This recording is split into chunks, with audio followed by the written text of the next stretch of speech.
Hello, everyone, and welcome to Solutionaries. I'm Lewis Bolden. Over the last several months, our reporting teams around the country have found creative problem solvers in your communities working to make a positive impact.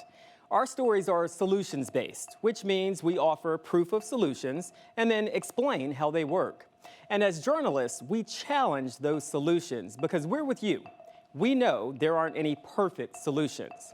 And we've covered all sorts of topics, ranging from policing in America to the climate crisis to safer schools and many more, all to shine light on solutions, not problems. There's a lot of schools out there that are just not prepared for something like this. I'm not sure about the electric. I'm not sure the usage or how that would be more effective. Even if you do crash here, the odds are very good that you'll get out and walk away from your car. It felt like I was getting pushed into the pillow. I am eternally grateful. Well, we had a nice day for this, huh? There are people, that don't have. And luckily we're able to give some. There are a lot of underlying causes for sleep deprivation. Listen to your body.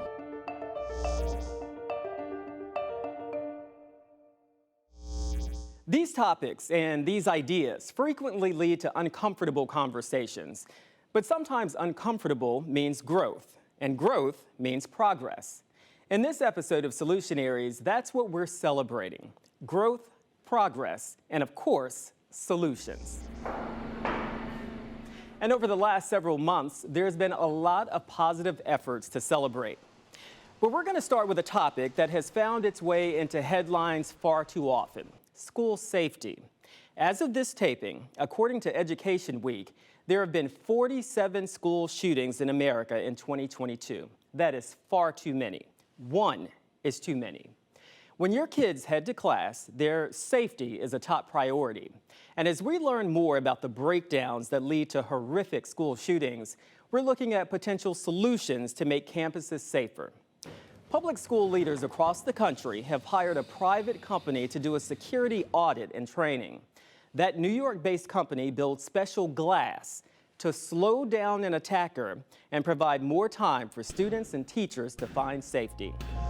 Hit subscribe and leave us a comment below. There are so many examples. Police say a shooter struck Sandy Hook Elementary School in Newtown Friday morning.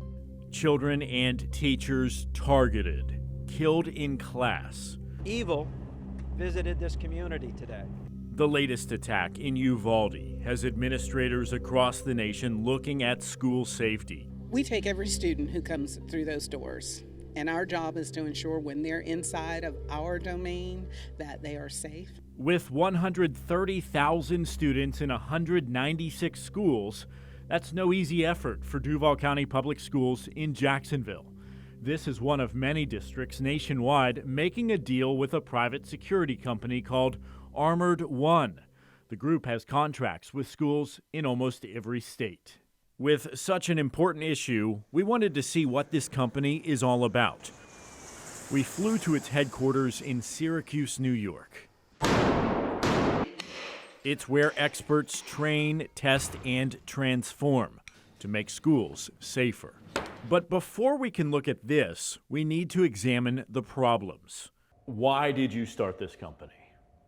It was the night of the Sandy Hook attack, December 14th, 2012, that we got our start. My wife was a city school teacher here in Syracuse, and between the two of us, we had 6 children. And I realized on that day, even as a SWAT operator, as a homicide detective, that I couldn't get to my kids quick enough. A veteran SWAT officer, Tom Chiz, knew he could do better. He teamed up with his friend Tino Amadei, an operations manager. We know it's not just one solution, right? One solution isn't going to make a difference. It's putting many different puzzle pieces together. The team studies mass shootings, visiting the scenes and putting together reports. They've found common themes. The shooters showed warning signs before the attacks. They've typically scoped out the campuses prior. They attack during school hours. They want an easy entrance, coming in through an open door or shooting through the glass. They also desire to see their victims, so they shoot at close range. At 12:03 p.m., there were as many as 19 police officers in the hallway. Those 19 officers stayed there for 48 minutes. They're met with little resistance and have several minutes, if not longer, inside the school before they're killed or captured. What are the physical problems with most schools in America right now? Most schools in America right now, I think the biggest issue is that it's easy to get into your school and it's easy to have an attack on a school because they're not prepared. There's a lot of schools out there that are just not prepared for something like this. And you know, during a time like this, we're not that far away from Robb Elementary being attacked, right? And so schools are thinking, okay, what do I do? What's the quickest way for me to make a difference right now? Just look at the numbers from the National Safety Security Protection Agency. They analyzed school shootings from 1970 to 2021. Data shows 545 people have been killed. More than 1,500 were injured in American school shootings during that time period. 2021 had the most school shootings on record, 139 in a single year. The goal is to deter a shooter from entering at all, but if they try, the next step is to slow them down and keep them out of crowded areas as police respond. Armored One preaches a three-prong approach: threat assessment, teacher and staff training, and technology to fortify a campus. We do know it includes assessments of campus to look for vulnerabilities. You're seeing this commonplace in a lot of workplaces around the United States, that you have these layers of security, that you're being vetted at different points before you just enter the building proper. Schools should absolutely be the leaders in this. They're the ones that everybody should be vetted on the outside and have these procedures to just kind of slow down the process and make sure that we're looking at everything with a discerning eye. Armored One manufactures attack-resistant film and glass, which go on windows and doors. They point out it is not bulletproof, but it can still make a big difference. We went to the range to test it out. All right, we're going hot. Chiz shows us what it's like to shoot traditional tempered glass. One pistol shot and one punch, and the shooter is in. The shooter needs to reach in and unlock a door. That's all they're looking for. This film the company makes goes on after a window's in place. It takes a few bullets and cuts down on the shooter's visibility. Clear. So now we're going to transition to a baseball bat. But it doesn't take long to breach the door. That's failure. Finally, we get a demonstration of the company's safety glass. This has an outer layer of film and a thicker layer in between two panes of glass. We're going hot.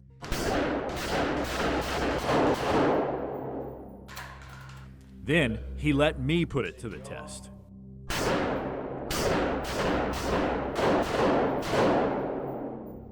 So this glass has 70 rounds in it from an AR-15 and then a 9mm handgun. We have some small holes, but the question is, am I going to be able to break through it with this baseball bat?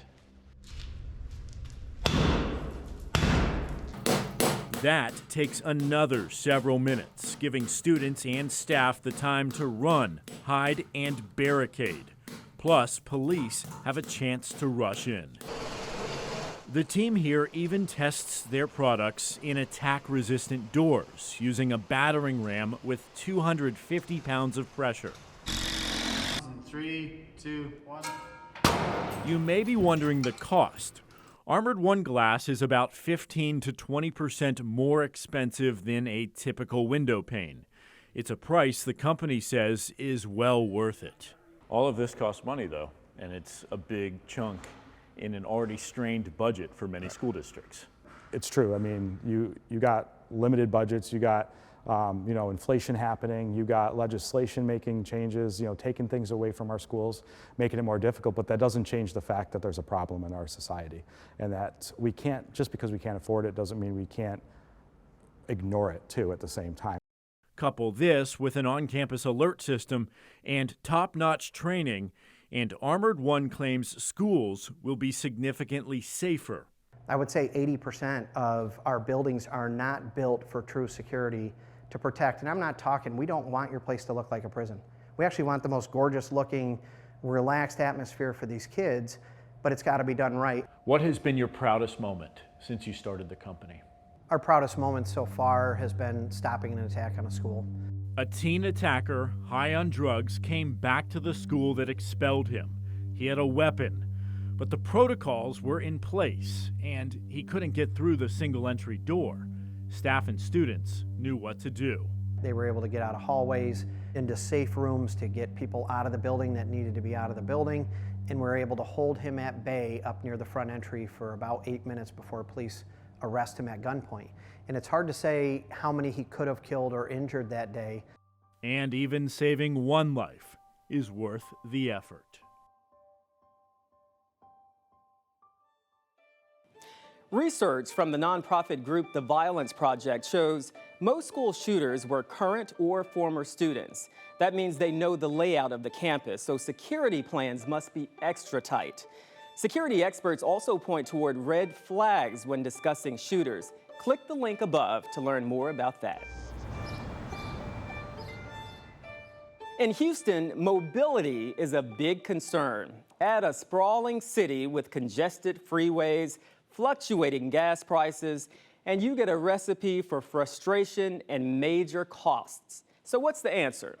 Many point toward electric vehicles, but for many, those aren't exactly cheap, but they do cut out fuel expenses.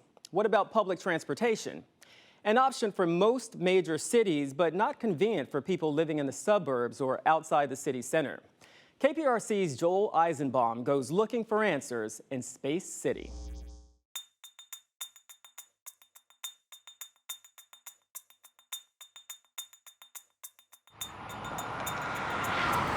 How expensive is gas right now?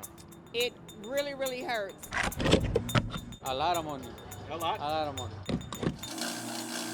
Ridiculous right now. Yeah, it's too expensive. We're in a market downturn. We may be headed toward harder times. I'm Bill Fulton. I'm the director of the Kinder Institute for Urban Research at Rice University. I study cities and how they work. Historically, when gas prices go up, people start buying more fuel-efficient vehicles. We've seen that cycle over and over again. I think we are going to see more and more people switch to electric vehicles because of gas prices. Gasoline's up to $3.19. More people will take a chance and try out an electric car.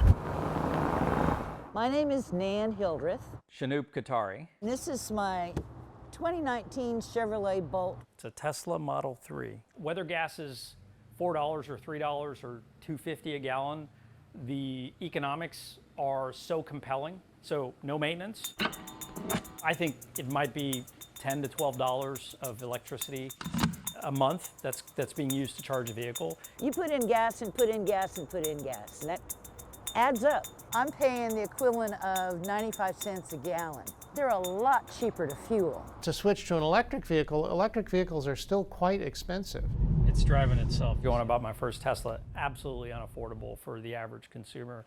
But as we are progressing now, the cost of ownership is getting much, much lower. I said, I'll give you $29.9 tax, title, and license, everything, and they said, it's the end of the year, and we're still stuck with this. Okay. This is one of the ironies about gas prices going up. A lot of families of modest means, it's burdensome for them to own one or more cars to get around. They don't make very much money. So to switch to an electric vehicle is probably beyond their means. I'm not sure about the electric. I'm not sure the usage or how that would be more effective. But for me, riding a bus is very effective. When gas prices go up, we always see public transit usage go up. My name is Michelle Johnson. I've been using Metro since I was 17. At one point in my life, it was like that. Do I get gas or food? I figured that the bus takes me essentially where I need to go when I need to, but it's not that simple for a lot of people. It's not really that simple because bus service is less frequent in the evenings. I'm Jonathan Brooks. I am Link Houston's Director of Policy and Planning. Bus routes tend to end around between 8 p.m. and about 1 a.m. It depends where you are. And so if you're a second or third shift worker, you might be able to take the bus to work, but it can be difficult to get home on the bus. My son is Brandon Johnson. He doesn't have a car. He works from like 4 to 10. So he was using Uber. And it was very expensive. And he said, Mom, I need to change. I'm spending too much money on Uber. And Metro thought about that, had a conversation with the community, and came up with what they call the Cashmere Late Night Connector. Well, what do you just see a cab and you get in it? Essentially, Metro pays for quite a few cabs to be accessible already. This is the Late Night Connector. He calls them. Hello. And they pick him up and they take him straight to the house. We're not opposed to people driving, but we think people should have options to walk, bike, roll, and use transit. It's a matter of identifying what the community would like to see change and then getting the minimal resources necessary to really implement it.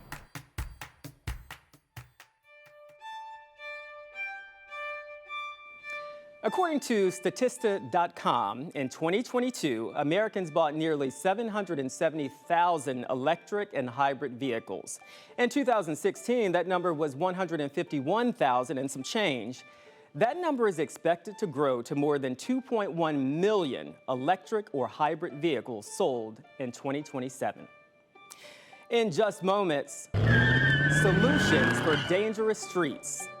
If you're one of those main influencers and part of this crazy drifting community to get more people out there, we're coming after you. Creative ideas to let drivers blow off some steam. I think it'll take pressure from police chiefs, from politicians, from the community to say enough is enough. That's next.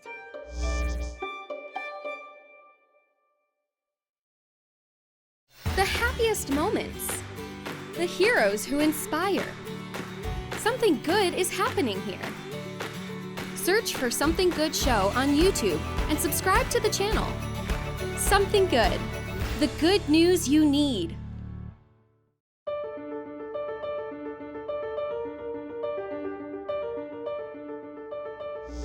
Welcome back to Solutionaries, our show dedicated to highlighting the creative thinkers who are fixers in our communities. This is our best of episode, some of the best solutions we found so far. Make sure to like, share, subscribe, and click that bell down below so you don't miss a single solution. Drag racing and drifting have a huge online audience. Drivers are taking unnecessary risks for likes and follows on social media. In Detroit, police are changing their approach, targeting the root of the problem. WDIV's Priya Mann spoke with the commander of the organized crime unit and former drag racers.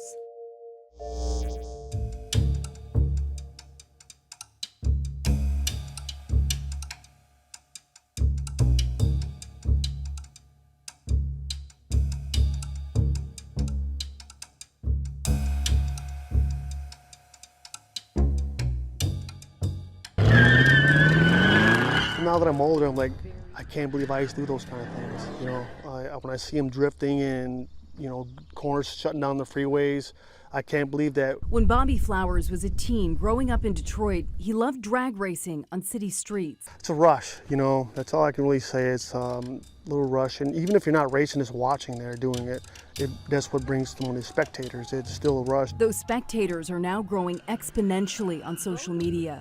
Detroit Police Commander Eric Decker is with the Organized Crime Unit. This just came up in one of these investigations. This guy had his own website on his car. Took off from officers one weekend, stopped because he, at that time, wasn't doing anything wrong, to be able to identify him, and then look at his car, and he had his own social media site on there. And then to go back to it and see that at that time and date, he's talking about running from the police. The mentality in the social media is totally different now. You know, before we didn't have a cell phone to call and say, meet me here. In 2 seconds on a phone, there's 100 people there within 10 minutes. As technology becomes more powerful and the attention that goes with it more addictive, Commander Decker says their focus is increasingly on social media. I have some of the smartest people that work for me, whether they're sworn officers or intel people, they're watching you. And, you know, if you want to put it out there, thank you, because we're going to come and visit you. Choosing not to record yourself engaged in illegal activity, let alone posting it, sounds like common sense. But professor of psychology Virgil Ziegler-Hill says it's not that simple. It's almost like you have someone starting an engine in a car without a skilled driver behind the wheel, because especially young people, they have all of these desires to kind of gain status, to get new experiences, to gain prestige in their environment. At the same time, they don't have the sorts of cognitive control structures in place to stop them from doing really stupid things. Attracting more followers and shoring up likes and shares has led to more dramatic risks on the streets. I think social media completely fuels the drag racing drifting. You go out there, maybe you'd spin your car around a couple of times, but if nobody's looking, I just don't see the thrill of it. But now when you can post this up on social media and get all these followers, up to a point that you could physically get paid if you get enough followers, that's what's driving it. Is it a double-edged sword to a degree for these people? I mean, yes, you want those followers, but man, there is a lot of evidence here for police to go through. Absolutely, and that's where we're focusing. We're not going to be shy about it.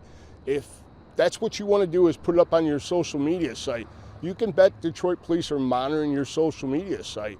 And if you're one of those main influencers and part of this crazy drifting community to get more people out there, we're coming after you. And we've done it very well. We've executed search warrants.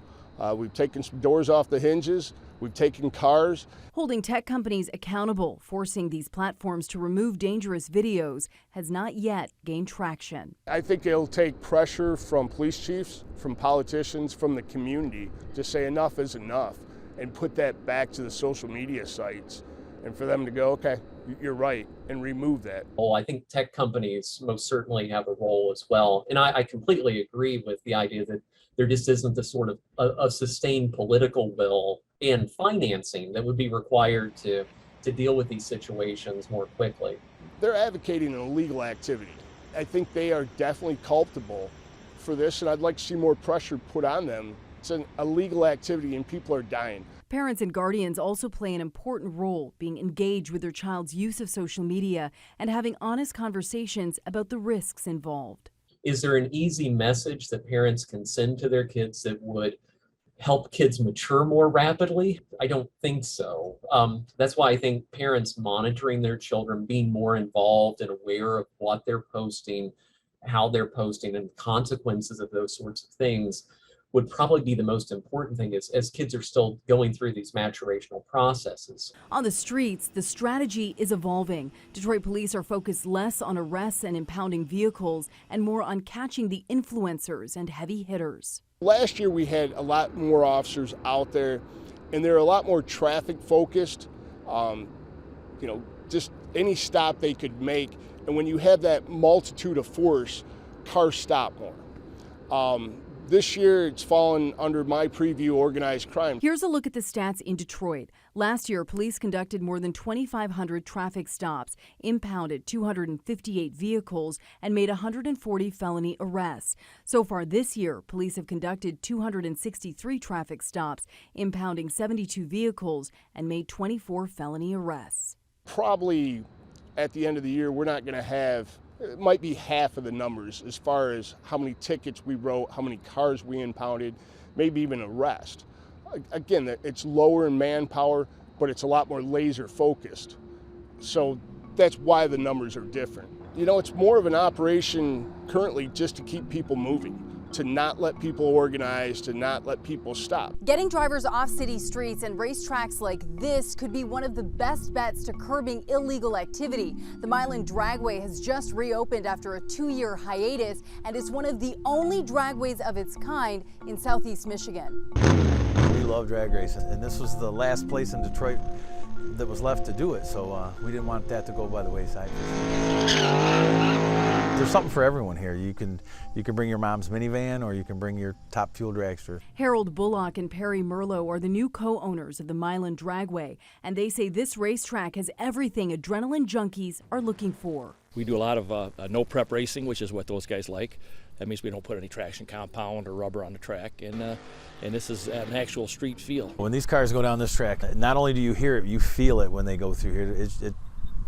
vibrates your whole body when they go through. We carry fuel, we carry nitrous oxide, we carry CO2. Anything a street racer would need, he could come here and do it in a confined area and not have to worry about getting in trouble. Well, it's affordable to come here, especially compared to street racing where you might lose your life or, best case scenario, lose your car. Even if you do crash here, the odds are very good that you'll get out and walk away from your car. I'd much rather see them go someplace where it's safe, sign a waiver when you walk in there going, hey, this is really dangerous activity and I may be hurt, but I'm not holding somebody else accountable.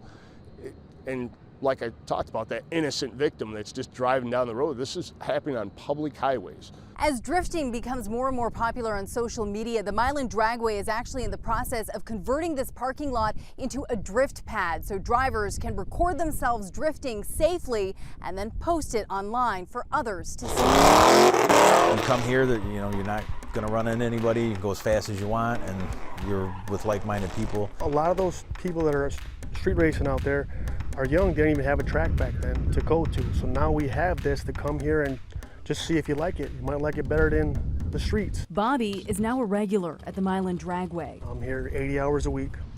I love it. He's found a new way to pursue his passion for speed, but says it's challenging to tackle the culture of drag racing and drifting when part of the thrill is breaking the law. Does it ever factor in that this is illegal and dangerous? All the time. But that doesn't deter. No, it does not scare him away. One light down the corner, wait a few minutes till it gets closer before they take off. He was once zipping through the Motor City at breakneck speeds, but a horrific crash changed his course. What stopped me was an accident on 4th Street that a lady was killed. So I totally walked away from it then. So they did, but it's happening now and they're still not stopping these kids. What impact did that have on you? It pretty much halted my whole street racing. I didn't want to see that or participate in that anymore. I felt bad for the families and the people went to jail for the accident and everything, and good friends of mine. I wish the kids could see that and not go and let that happen to them. So just to recap, the solutions offered: a safe space for thrill-seeking drivers, not rewarding dangerous street activity with likes and other digital pats on the back, and proactive discussions with kids. Now, none of these are perfect solutions that will solve the issue outright, but all have the potential to make a positive impact.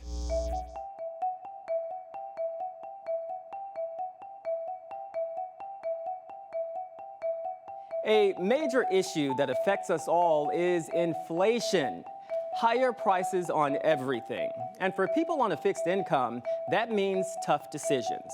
Groups are coming together to fight food insecurity. Jenna Zipton takes us to Franklin County, Virginia, where an organization received a game-changing surprise.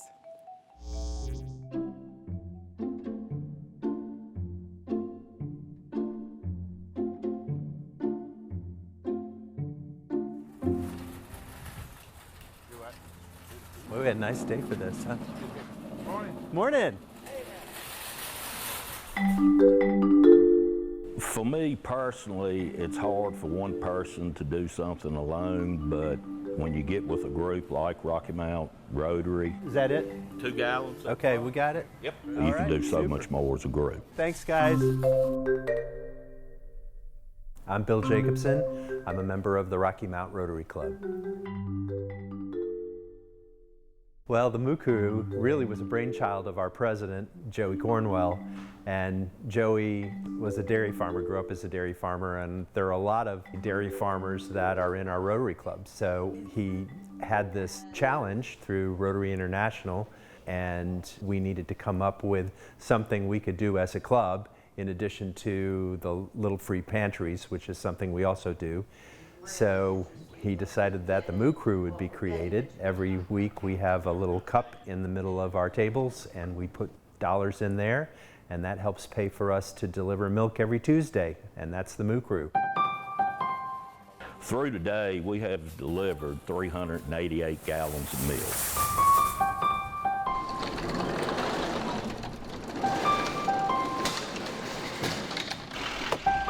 I'm Jay Perlman with Rocky Mount Rotary. How you doing, buddy? Good. How y'all doing? Good. Yeah, how you doing? Living a dream. How Hey, about good, you? It makes you feel great. It makes you feel great to give back to a community that's done so much for me and my family. Would you like to have some onions? Yeah. Just came out of the garden. Yeah, please. All righty. My name is Wayne Clemens, and I volunteer here at the Covers. I enjoy doing it. It's one thing I look forward to every week, coming up here and working and giving food out to people that need it. You can get 2 back here and 1 up there. Yes, please. If I can get them in here. And anybody that comes here and asks for food, hallelujah, we give it to them. We don't say, you know, do you need it, this, that, the other. If they come here, we think that they need it, so we give them food. It helps me not to have to struggle so much. You know, you'd be amazed. There's things down here that I normally wouldn't buy because I can't afford some of it, you know. But yeah, it helps a lot. By putting food on the table, things have gotten so expensive, you know, now at the grocery stores. This is a big help. What would it be like without this? Well, you'd probably do without a lot. Do the best that we can. We usually give them milk and bread and meat, and cereal, and we give them some fruit, vegetables, and different things. Well, I know they put out a lot. It's volunteer work, and the effort is there. All righty, you have a good day, ma'am. You have a blessed one. Thank you, ma'am. It shows that our community cares about their people. You're welcome. Thank you. It hurts. It does. I mean, it's just hard for me to believe that, you know, in this area that's going on. And I worry about it. I mean, I really do. And doing what we do, you know, as far as delivering the milk, it makes you feel good, but still, you know, it's still in the back of your mind that there are people, you know, that don't have. And luckily we're able to give some back.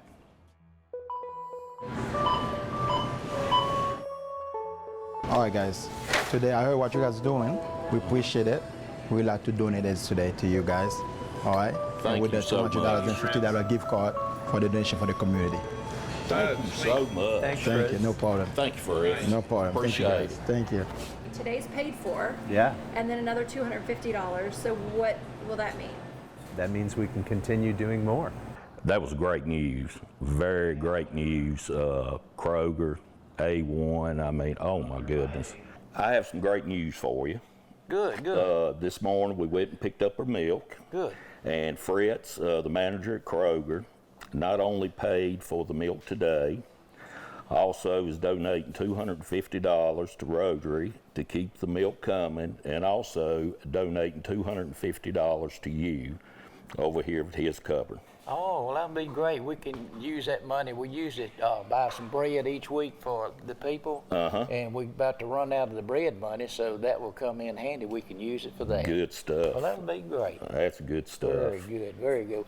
And we appreciate all y'all doing and bringing the milk to us. And Oh, Wayne. where we'll be able to, you know, help the people to come here. So It's our pleasure. that's what we're here for, to help people. God supplies the food, and we're here to give it out to the people that need it. Amen. Since the Moo Crew started, they have delivered 752 gallons of milk, which is the equivalent of 6,309 meals per Rotary zone. The Moo Crew has secured another $2,500 grant from Farm Credit of the Virginias to fund the crew for well into 2023. There's a microscopic killer in the water. The doctor went outside, they conducted some tests, then he came back, and then he said, has he been in the water?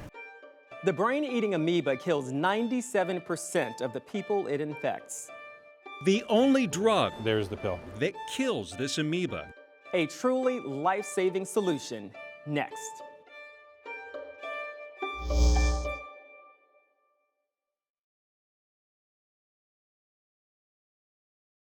Facts have never been more important than now. They can be the difference between life and death. Rely on the Trust Index, your first line of defense against disinformation. Just look for the seal. It's true means it passed the test, and we can back it up. Not true means it's fake. Don't trust it. And be careful means not entirely right or wrong, but it could be risky. In the battle against disinformation, no fact is off the table. If it seems suspicious, send it to us and we'll get answers. Look for the Trust Index on the stations and websites of Graham Media Group.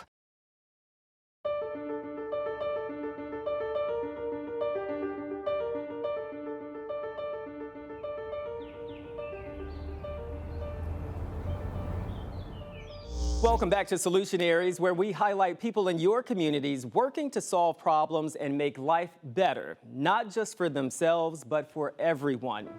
Our next report comes from right here in Central Florida. It's a long shot story, but like all of our stories, this is a story with solutions. It starts with a tiny killer, the brain-eating amoeba, and its lethal reputation, killing 97% of the people it infects. WKMG's Eric Sandoval has more.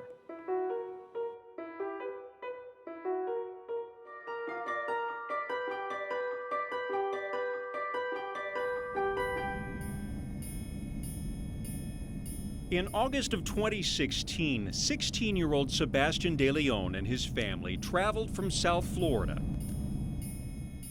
I took a nap in the car to start what was supposed to be a fun vacation at Orlando's theme parks. On Sunday, we were planning on having a pool day and watching the game and spend it with our family. And he woke up in the middle of the night complaining that he had a headache and it was strong. I was on my side, and at that moment, it felt like I was getting pushed into like the pillow. And then when I woke up, I just couldn't move. My body felt stiff.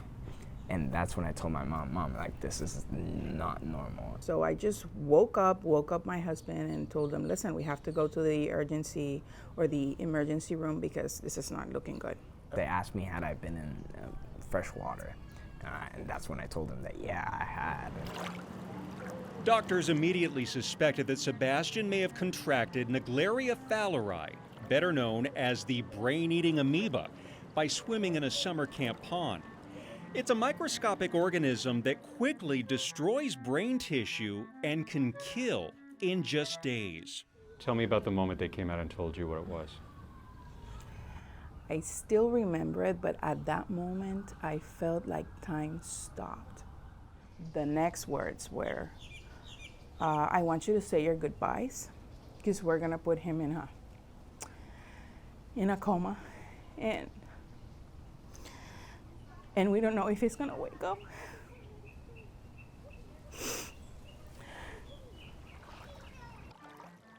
The Centers for Disease Control and Prevention says this deadly amoeba can be found in any body of fresh water. It can infect humans if they get that water up their nose. Most reported infections happen in southern states where the climate is usually warmer, with most reported in Florida and Texas. But cases have also started to emerge as you move north, in states like Virginia and as far as Minnesota. It's a rare disease, and so you don't see it very often. So we have two buildings. This building is used for manufacturing, all the manufacturing we have. Todd McLaughlin is the CEO of Profounda Pharmaceuticals in Orlando. So this is a lab where we do our quality testing. Aside from creating their own brand of healthcare products, this actually is the batch that just came in of the new Impovito. Profounda is also the only U.S. distributor of Impovito. Sebastian was the first patient ever to receive miltefosine or Impovito while still conscious. The only drug, there's the pill, that kills this amoeba. We got the call. I got the call from the hospital, then I got a call from the Florida Department of Health, and then I got a call from the CDC, all within the span of about 2 hours. We heard about it, and my son immediately hopped in the car in his pajamas, and because he didn't want to waste time, and got the drug and drove it directly to the hospital. And within 20 minutes, he was at the hospital with the drug, and that really, I think, is what helped Sebastian. Sebastian became one of only 4 people to survive the brain-eating amoeba in the United States. He worked through months of physical therapy to relearn how to walk and even tie his shoes again. So how much is it? It's about $48,000 for the treatment for the month. For a 30-day supply? For the 28-day supply, correct. But McLaughlin says patients will never pay more than $100. Despite that, and the fact that every minute counts when someone is infected, very few hospitals have Impavito in stock. So why don't more hospitals just keep this on hand as a preventative? So I'm going to answer that question a different way, is why do people keep it on hand? And the answer is because they've seen a case of it before. So they have cases so they can see it. Whereas, oh, I've never seen that before, so therefore I don't need it. It's like you having an airbag. Well, I don't need an airbag. I've never used an airbag. Well, when you get in a car accident, you're going to need that airbag. He was a handful, but he was our handful. He was very outgoing. He made friends very easily. Jordan Smelsky's father, Stephen, believes his 11-year-old contracted this amoeba while swimming in hot springs during a family vacation to Costa Rica. Saturday, he got sluggish in the afternoon. He started vomiting at like midnight on Saturday. We took him to the emergency room on Sunday, diagnosed him with viral meningitis. They admitted him to Children's. And Monday, he woke up, we thought he was going to be okay because he was in good spirits. On Monday, it's like God gives you those last few hours and you don't even know. We ordered the drug from the CDC and it arrived at 8 a.m. That was Wednesday morning. He died at 6:30 that morning. We found out Jordan was the 5th child that died from this at his hospital. And we realized if we didn't step up, the 6th child would end up with the same thing and the same issues that we went through, those parents would go through too. Thank you for coming to the second PAM Summit. My name is Steve Smelsky. My wife Shelley and I would like to welcome you all here. Stephen and Shelley Smelsky created the Jordan Smelsky Foundation for Amoeba Awareness, and they started annual amoeba summits featuring top doctors in the field. And we shared information, and the next boy that came into the hospital was Sebastian De Leon, and he lived. Hey guys. Hi Sebastian. Hello. My name is Dr. Jose Alexander. I'm a medical microbiology and medical director for the microbiology department in Advent Health. After treating both Jordan and Sebastian, doctors at Advent Health were concerned that the test to detect this deadly amoeba was taking too long to get results back. So Dr. Alexander and his team took it upon themselves to come up with a faster solution. In the instrument, we are able to put the cartridge. We have a capability to put 6 in each side of the instrument. Their tool, a PCR test, made more widely available during the COVID pandemic. It trims a wait time of nearly a week down to just hours. And I say it's just putting together the recipe in a right way. So I'm surprised that there is no more of these tests done regionally in different parts of the U.S. And you're hoping other hospitals sort of latch onto this and use it, right? Yes. This is a game changer, and if every hospital has the test available, they can check it themselves without sending the sample of CSF to the CDC in Atlanta. Time is of the essence at this point. If you can get a result in five hours when we had to wait 24 hours every day, it's amazing. The care that they took of my child, he wasn't an experiment. He was a human being being treated. And they were looking for solutions. They got involved in a human way, because we're human, but I am eternally grateful. It's important to remember that instances of brain-eating amoeba infection are extremely rare. Many ask if infections will become more common because of climate change. The CDC says it is possible since the amoeba favor warmer waters, but there isn't scientific proof just yet. When we return, sometimes medications can contribute to insomnia or sleep deprivation. a struggle for many of us, the struggle to get enough sleep. Close your eyes, and I want you to soften the spot between your eyebrows. The simple but effective solutions available to you today. That's next.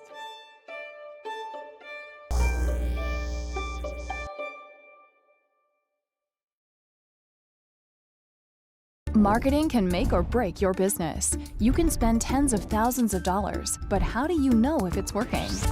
Meet Omni, your results-driven marketing experts, a modern, full-service marketing agency with decades of expertise, best-in-class technology, and the power of local TV, all under one roof, focusing on the touch points within the consumer journey that drive people to your business, targeting the unique qualities that set them apart with locally relevant storytelling, cross-platform social media dominance, and prominent ad placement powered by the biggest data company in the world, offering personalized strategies to fit your goals so you get the biggest return on investment. Our secret? Exclusive technology, uniting artificial intelligence with human intuition, ensuring you get results. Real people, invested in your business. Omni, your results-driven marketing experts.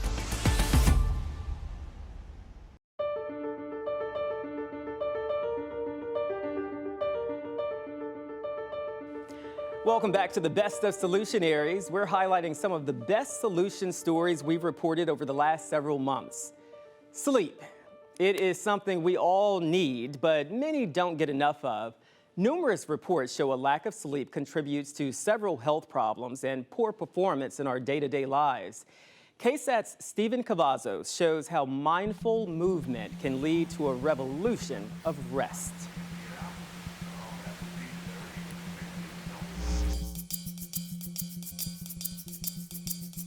It's a little after 4 in the afternoon. My day starts around 3:30 in the morning when I get up.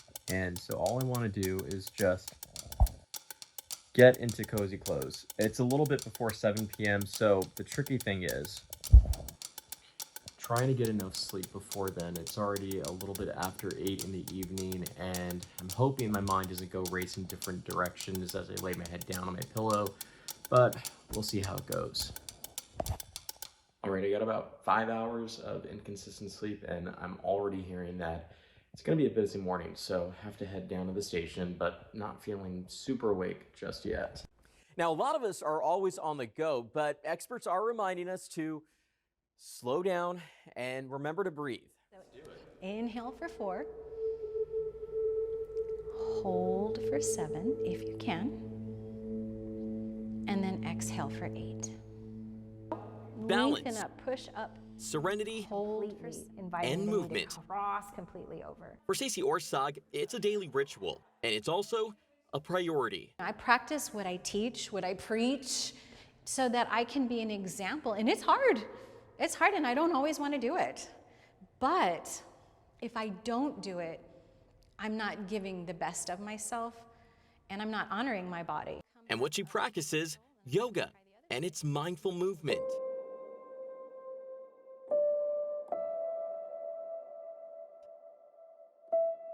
One of the perks of practicing yoga, better sleep. And in order to get the best rest, it begins with stretching, a concentration on breathing, and awareness in your body. You can close your eyes, and I want you to soften the spot between your eyebrows. And then soften through the eyes. Allow your eyes to sink into the sockets. Soften through your cheeks and your jaw, and peel your tongue away from the roof of your mouth.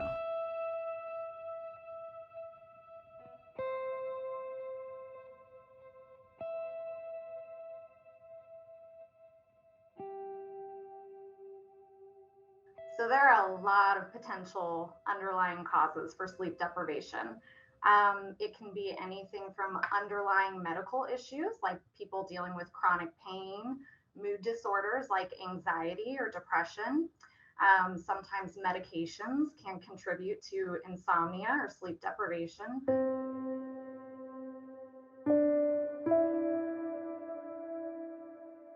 When the lack of sleep is so serious, it begins to interfere with our daily lives.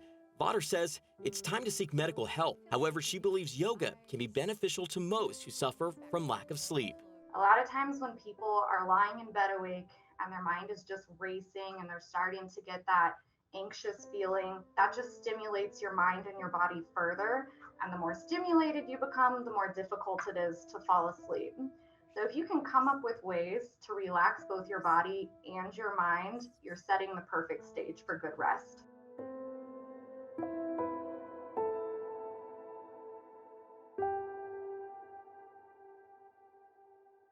Although there are many benefits to yoga and mindful movement, experts say the biggest challenge, making the time. That's pretty relaxing. I mean, especially for somebody that works very early in the morning. But Orsog says it's about breaking our own barriers. You have everything you need inside of you, starting with your breath, right? And the second thing is to listen to your body. It's just to become so in tune with your body that you recognize warning signals. Other benefits of yoga include weight loss and better concentration. Studies show children with autism spectrum disorder, elderly people, and women sleep better with yoga. And that'll do it for our Best Of episode, but there are many more solutions available to you. Scan the QR code and subscribe for solutions to many of our biggest issues. You won't believe some of them. Like, did you know a hurricane-proof community might already exist? And solutions to ensure your vote gets counted, and more. If you know of creative solutions, tell us about them. Leave us a comment or find us at Solutionariesnetwork.com. We'll see you next time.